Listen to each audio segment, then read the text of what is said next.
ħajja waħda għal-pinnis.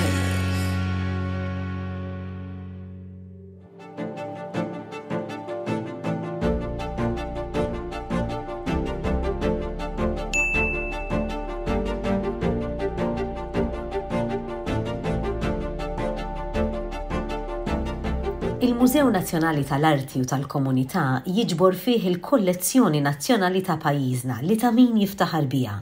Xogħlijiet artistiċi diversi mill-perjodi differenti tal-istorja tagħna miġburin taħt saqaf wieħed.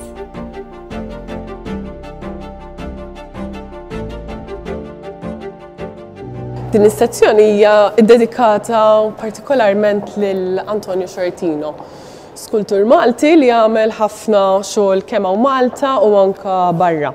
Qegħdin nitkellmu fis-seklu 20. Ġifieri Antonio Shortino kien naħseb li inspira il-ġenerazzjoni wkoll l-artisti li għadna naraw ix-xogħol kontemporanju tagħhom issa u xejn. Ekku. Antonio Shortino, ikkunsidrat bħala l-aqwa skultur Malti tas-seklu 20, studja u qatta l-biċċa kbira ta' ħajtu Ruma fejn għamel isem lil Malta.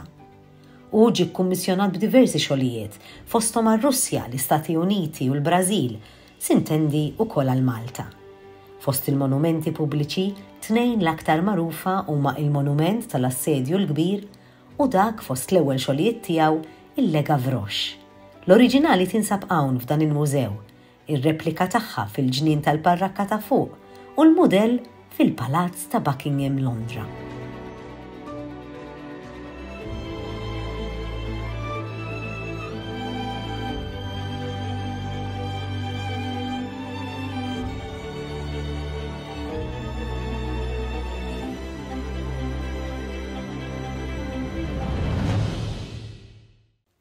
The local traveller would like to thank Motopoint, Gazan Mamo Insurance, Enemed, Mecca Marine, Highfield and Mercury, Ministry for the Economy, European Funds and Lands, Ministry for the Environment, Energy and Enterprise. We would also like to thank Visit Malta, Coca-Cola and Neoderma.